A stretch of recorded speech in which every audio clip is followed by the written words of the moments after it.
Calaroga Shark Media.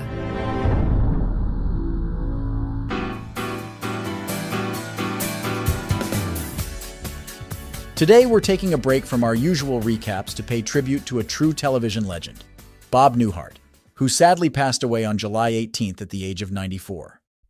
Let's dive into the incredible TV career of this comedy icon. Now, when you think of Bob Newhart, you might first picture that deadpan delivery, that signature stammer, or those one-sided phone conversations. But today, we're focusing on how this stand-up comedy genius translated his unique style to the small screen and became a sitcom star for the ages. Before we get into his TV work, let's set the stage a bit. Newhart's journey to stardom was anything but conventional. Here was a guy who, at 30 years old, was still living with his parents, working as an accountant, and looking more like a junior executive than a comedy superstar. But his 1960 comedy album, The Button-Down Mind of Bob Newhart, changed everything. It soared past Frank Sinatra and Elvis Presley to hit #1 on the Billboard charts, making Newhart the first comedian with a chart-topping album. This success catapulted Newhart into the spotlight, leading to frequent appearances on TV variety shows. But it wasn't until 1972 that he found his true television home with The Bob Newhart Show. Running from 1972 to 1978 on CBS, The Bob Newhart Show was a game-changer. Newhart played Dr. Robert Hartley, a Chicago psychologist dealing with a quirky cast of patients and an equally eccentric group of friends and family. The show was part of CBS's powerhouse Saturday night lineup, alongside classics like The Mary Tyler Moore Show and All in the Family. What made The Bob Newhart Show stand out was how it perfectly captured Newhart's understated comedic style. His character was often the straight man, reacting to the chaos around him with that trademark deadpan delivery. And let's not forget his on-screen wife, played by the incomparable Suzanne Pleshette. Their chemistry was off the charts, and they created one of TV's most believable and lovable couples. Newhart was insistent that his character not have children on the show. In a 2001 interview with the Newark Star-Ledger, he explained, "I didn't want to do a certain kind of show, which was the dumb father who keeps getting in these pickles and these precocious children and mother get him out of it." This decision allowed the show to focus on adult relationships and situations, setting it apart from many family sitcoms of the era. The show tackled some pretty progressive topics for its time, including sexuality and mental health, but always with Newhart's gentle, understated humor. It ran for 6 seasons and 142 episodes, earning Newhart 2 Emmy nominations for Outstanding Lead Actor in a Comedy Series. But Newhart wasn't done with TV sitcoms yet. In 1982, he returned to CBS with Newhart, a show that in many ways was even more surreal and absurdist than his first series. In this show, Newhart played Dick Loudon, a how-to book author who moves with his wife Joanna, Mary Fran, to a small town in Vermont to run an inn. Newhart ran for 8 seasons, from 1982 to 1990, and it allowed Newhart to play the straight man in an even zanier world. The show was populated by some truly unforgettable characters, including the dim-witted handyman George Utley, Tom Poston, and the backwoodsman brothers Larry, Daryl, and Daryl, William Sanderson, Tony Pappenfuss, and John Voldstad. One of the most memorable aspects of Newhart was how it leaned into absurdist humor. The show often broke the fourth wall and played with TV conventions, culminating in what is widely regarded as one of the greatest series finales in television history.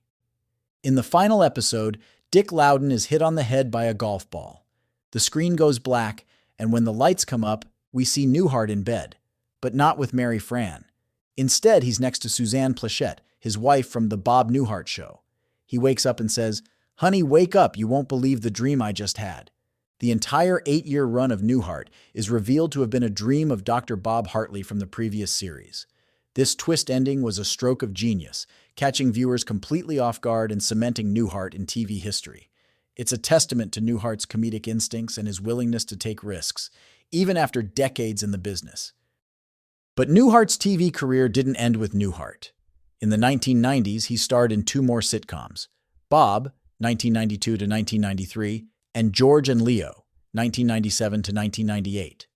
While neither achieved the long-running success of his previous shows, they demonstrated Newhart's enduring appeal and his ability to adapt his style to new premises and co-stars. In his later years, Newhart became a welcome presence as a guest star on various TV shows. He had recurring roles on Desperate Housewives and ER, showing his range by taking on more dramatic parts. But it was his role as Professor Proton on The Big Bang Theory that introduced him to a whole new generation of viewers. This performance earned him his first Primetime Emmy Award in 2013 for Outstanding Guest Actor in a Comedy Series. What made Newhart such an enduring TV presence? I think it comes down to his unique comedic voice. In a landscape often dominated by loud, brash comedy, Newhart's understated style stood out. He didn't need to shout to be funny. His carefully timed pauses and stutters could get bigger laughs than any punchline. Newhart's TV characters were often the calm in the center of the storm, the voice of reason in a world of chaos. This made him incredibly relatable. We all sometimes feel like we're the only sane person in an insane world, and Newhart captured that feeling perfectly. Moreover, Newhart's comedy was always intelligent and observational. He found humor in everyday situations, in the absurdities of modern life and human behavior. This approach gave his shows a timeless quality. While some sitcoms from the 70s and 80s feel dated now, Newhart's work still holds up because it's rooted in universal experiences and emotions. It's also worth noting how Newhart influenced the sitcom format. His insistence on not having children in The Bob Newhart Show allowed for more mature storytelling. The surreal elements of Newhart paved the way for more experimental sitcoms in the future. And that finale? It's still being referenced and parodied today over 30 years later. Newhart's impact on television comedy can't be overstated. He showed that you don't need to be loud or crude to be funny. He proved that intelligence and subtlety have a place in primetime comedy, and he demonstrated that a strong comedic voice can translate across different shows and formats. Many modern comedians cite Newhart as an influence. You can see echoes of his deadpan delivery and reactive comedy in the work of comedians like Jerry Seinfeld and Jim Gaffigan. His ability to find humor in everyday situations paved the way for observational comedians like Seinfeld and Ellen DeGeneres. As we remember Bob Newhart's incredible TV career, it's important to note that he never really left the medium. Even in his later years, he continued to make guest appearances and take on recurring roles. His love for television and comedy never dimmed. Bob Newhart's passing marks the end of an era in television comedy, but his influence lives on in the shows we watch today, in the comedians who were inspired by his work, and in the countless reruns that continue to make new generations of viewers laugh. So the next time you're watching a sitcom and you see a character react to the craziness around them with a deadpan stare or a perfectly timed stammer, think of Bob Newhart. Remember the man who showed us that sometimes the funniest reaction is no reaction at all. Before we wrap up, I want to share a personal anecdote. I remember watching Newhart reruns with my dad when I was a kid. At the time, a lot of the jokes went over my head, but I was fascinated by this mild-mannered man who seemed perpetually bewildered by the world around him. As I got older and rewatched these episodes, I began to appreciate the brilliance of Newhart's performance. He could say so much with just a raised eyebrow or a well-timed, Bob Newhart's TV career was a masterclass in comedic timing, in finding humor in the everyday, and in creating characters that feel like old friends. He may be gone, but thanks to the magic of television, we can still spend time with Dr. Bob Hartley and Dick Loudon whenever we need a laugh. Bob Newhart was 94. I'm Joe Mitchell.